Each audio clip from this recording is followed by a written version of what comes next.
Okay, so I'm sure that many of you have already heard, but today is a pretty big day in the world of paleontology. Today marks 200 years since we officially named a dinosaur.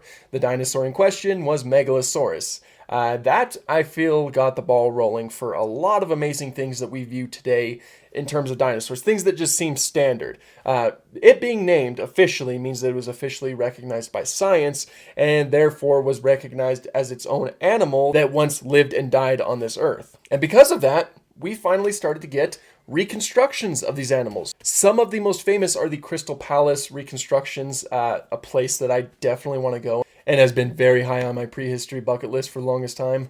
One day, one day. But because a huge part of my channel is looking at prehistoric designs in media, I want to talk about how Megalosaurus kind of got the ball rolling. With Megalosaurus and, of course, Iguanodon and a few other creatures at the time, this was really the first ever time that the public got to view them. Like, actually go out and view them and get an idea of these creatures of the past. Of course, Megalosaurus and other creatures that were reconstructed at the time vary greatly to what they look like now. And there's a simple answer as to why that is. Not a lot of fossil material. The science was very new. We didn't know what these creatures were. We didn't even know that they belonged to their own little group of reptiles at the time. Like the clade of Dinosauria hadn't been established yet. We had the name Megalosaurus before we had the name dinosaur. That's crazy. That's just crazy. But despite that, the public still got to view it. And eventually, fossils were put on display, paleo art was starting to become the norm, and they got a lot more of an opportunity to view what these animals looked like or potentially looked like in life.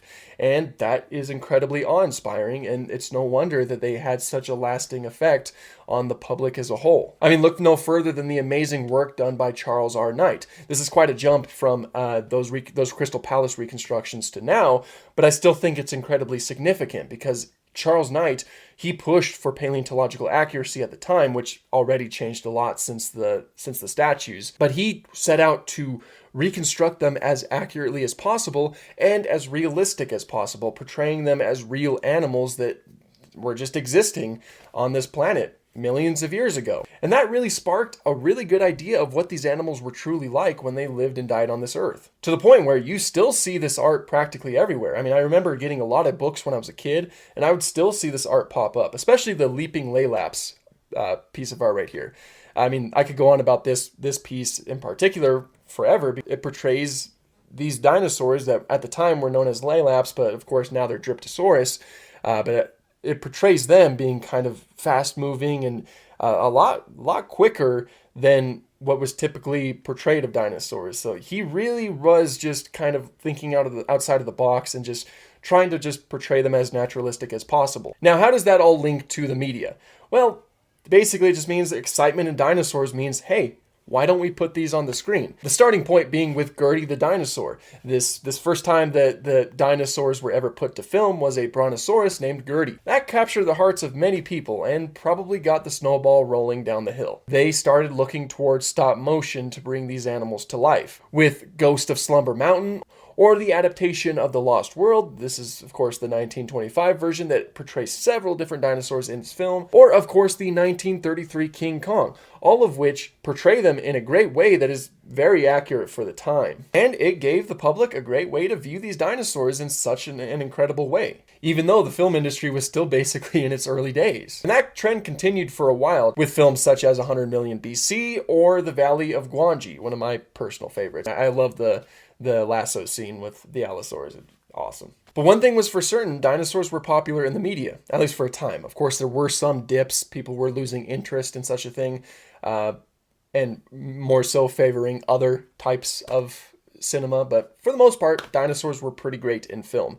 But they wouldn't really take off until Jurassic Park. Jurassic Park both revolutionized the industry, the film industry, but it also sparked a lot of interest in paleontology as a whole.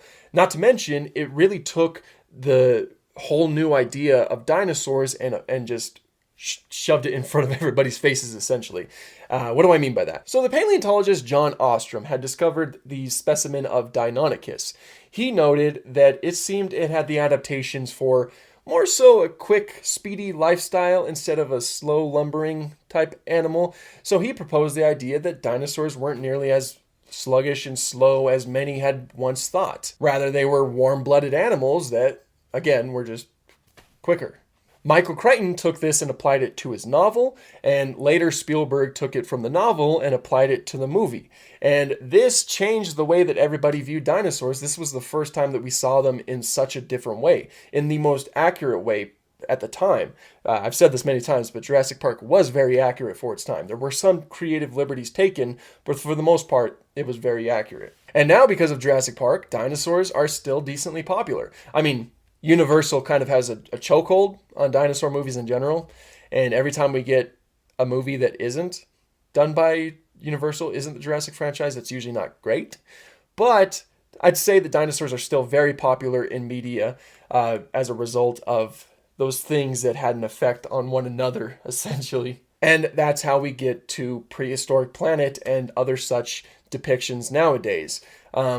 Now, all of this was influenced by some of the things in the past, but Prehistoric Planet in general does take a lot from paleoart, which on the side of media has been also building off greatly from what Megalosaurus and Iguanodon and Hylaeosaurus started 200 years ago. You get amazing paleoartists like Gabriel Gueto, Mark Whitten, or Julio Lacerda that portray these animals in a very naturalistic way.